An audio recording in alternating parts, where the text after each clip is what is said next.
लंका का युद्ध एक निर्णायक स्थिति में पहुंच चुका था। कुंभकर्ण की मृत्यु ने रावण को पहले ही बौखला दिया था।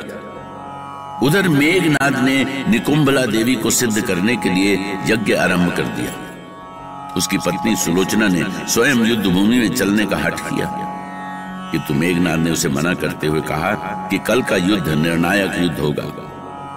अगले दिन युद्ध क्षेत्र में हनुमान सैनिकों का नेतृत्व करने के लिए पहुंचे तो ये देखकर हतप्रभ रह गए कि युद्ध भूमि में मेघनाद सीता माता का वध करने की धमकी दे रहा था।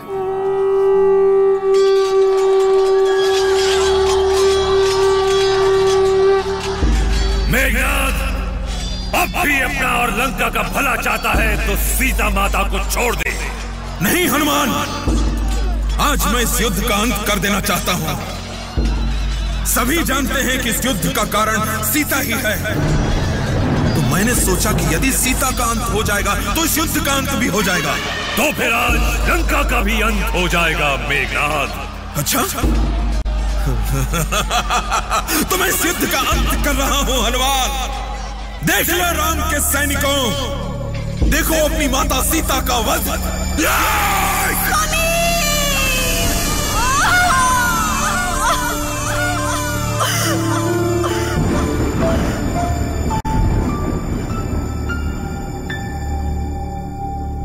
सब कुछ समाप्त हो गया। सच में अंत हो गया इस युद्ध का। आज सैनिकों का नेतृत्व मैं कर रहा था और मेरी आंखों के सामने ही ये सब हो गए। मैं कुछ भी नहीं कर सका। अब शिविर में कौन सा मुंह लेकर मैं जाऊंगा? प्रभु के सामने कैसे जाऊंगा मैं? अपने को संभालिए पवन कुमार, सैनिक अभी प्रतीक्षा कर रहे हैं। उनके लिए क्या आदेश है? आज युद्ध को यही रोक दो बाली कुमार।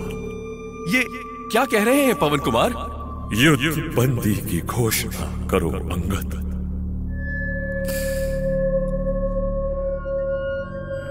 सैनिकों, मैं बाली पुत्र अंगद आज के सेनापति पवन कुमार हनुमान की ओर से युद्ध विराम की घोषणा करता हूं। युद्ध भूमि में मेघनाद ने माता सीता का कथित रूप से वध करके हनुमान सहित सभी को स्तब्ध कर दिया। हनुमान और सुग्रीव अत्यंत दुखी होकर शिविर वापस पहुंचे, पर किसी को भी नहीं पता था कि सीता की मृत्यु में भी एक रहस्य है। उधर मेघनाद ने जब देखा कि राम की सेना युद्ध भूमि से वापस चली गई है तो वो निकुंभला मंदिर में अपने यज्ञ को पूरा करने के लिए चला गया, जबकि उधर श्री राम के शिविर में सन्नाटा सा छाया हुआ था।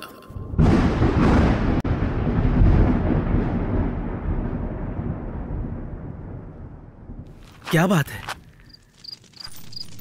आज शिविर में सन्नाटा क्यों छाया हुआ है? आप सभी ऐसे दुखी और शांत क्यों बैठे हैं? प्रभु, हे रघुनंदन, आपकी आंखों में आंसू। सब कुछ समाप्त हो गया विभीषण, सब कुछ समाप्त हो गया। मेघनाद ने सीता का वध कर दिया विभीषण।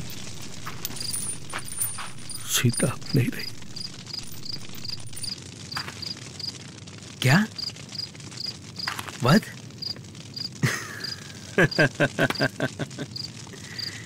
यह आपसे किसने कह दिया प्रभु? किसने दी आपको यह सूचना? मेघनाद ने युद्ध भूमि में सबके सामने सीता का वध कर दिया रक्षेंद्र। और आप सभी ने इसे सत्य मान लिया। क्या ये सत्य नहीं है? नहीं, यह सत्य नहीं है।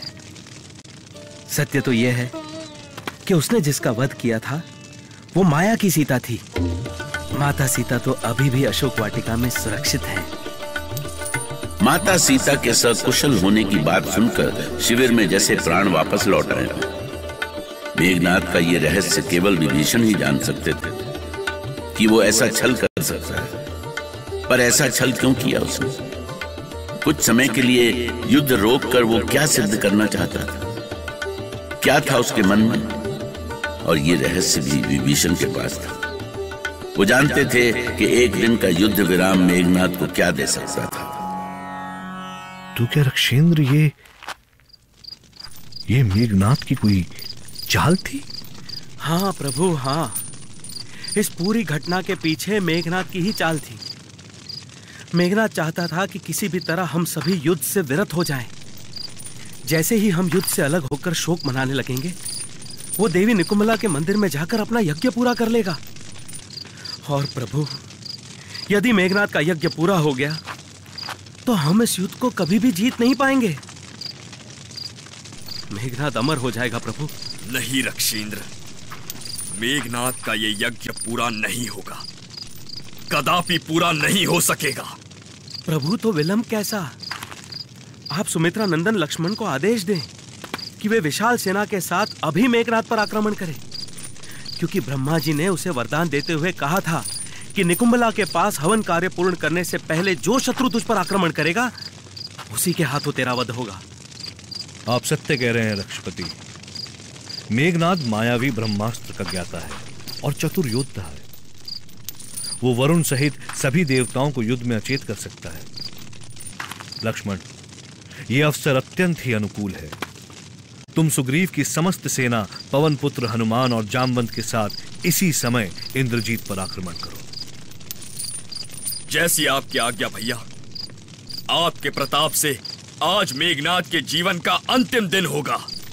रक्षेंद्र, आप एक छाया की भांति लक्ष्मण के साथ रहेंगे, क्योंकि आप मेघनाद की सारी माया को जानते हैं। आपके आदेश का पालन होगा प्रभु।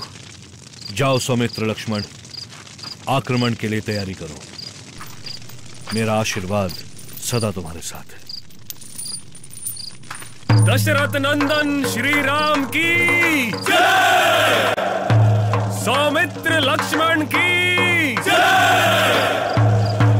महावीर हनुमान की जय! दशरथ नंदन श्री राम की जय! देखिए सुमित्रा नंदन, ये सामने जो काली घटा के समान राक्षसों की सेना दिखाई दे रही है, मेघनाद उसी से घिरा हुआ यज्ञ हवन कर रहा है। आप शीघ्र ही इस व्यूह का भेदन करें। जैसे ही राक्षस सेना पर प्रहार होगा, मेघनाद तिलमिलाकर यज्ञ छोड़ बाहर आ जाएगा।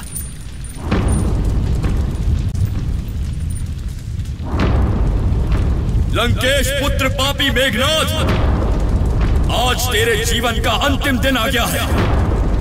आज तेरा यज्ञ पूरा होने के पहले ही तेरी जीवन लीला समाप्त हो जाएगी। बचा सके तो बचा ले अपने आप को। कौन है दुस्साहसी जिसने अपनी मृत्यु को ललकारा है, जिसने मेरे यज्ञ ध्वंस की धृष्टता की है? अब इस यज्ञ का कोई अर्थ नहीं है मेघनाद, क्योंकि जब तू जीवित ही नहीं रहेगा तो यज्ञ का फल कैसे मिलेगा तुझे? अरे कायर, क्या मूषक की तरह सैनिकों के पीछे चुपचाप प्रलाप कर रहा है? अपनी मृत्यु को गले लगाने से पहले अपना नाम क्यों नहीं बताता? मैं श्री राम अनुज लक्ष्मण तेरी लीला समाप्त करने आया हूं मेघनाद। अच्छा, तो तू है उस वनवासी राम का छोटा भाई लक्ष्मण। लगता है तू मेरे शक्ति प्रहार को भूल गया, इसलिए यह दुस्साहस कर रहा है। देव शत्रु इंद्रजीत, मुझे स्मरण है, तेरे प्रत्येक पाप और अत्याचार का स्मरण है मुझे। इसीलिए मैं यहीं इसी समय तेरा वध कर दूंगा। मैं तुझे ही ढूंढ रहा था। सौभाग्य से तू स्वयं यहां आ गया। तुझे तेरा काल खींचकर मेरे पास लाया है वनवासी। मैं अभी तेरी युद्ध की कामना पूरी करता हूं, किंतु तनिक प्रतीक्षा कर। मैं युद्ध के पूर्व देवी निकुंभला के दर्शन कर लूं। मैं एक क्षण भी प्रतीक्षा नहीं कर सकता दुष्ट। देवी निकुंभला के बहाने तू बचकर नहीं निकल सकता। ऐसा ही है तो सामना कर। ले, ये भेज रहा हूं तेरे लिए मृत्यु दूत। मेघनाद ने भयंकर अग्निबाण से प्रहार किया। अग्निबाण से चारों ओर ऐसा प्रकाश छा गया जैसे आकाश से कोई भारी उल्का गिरा। इधर सुमित्रा नंदन लक्ष्मण ने भी विशेष अस्त्रों का प्रयोग किया। दोनों ओर से प्रलयंकारी युद्ध होने लगा। मेघनाद जिस ओर मुड़ता उधर हाहाकार मचा। बस अब प्रतीक्षा थी तो लक्ष्मण के उस प्रहार की जिससे उसका वध होना था।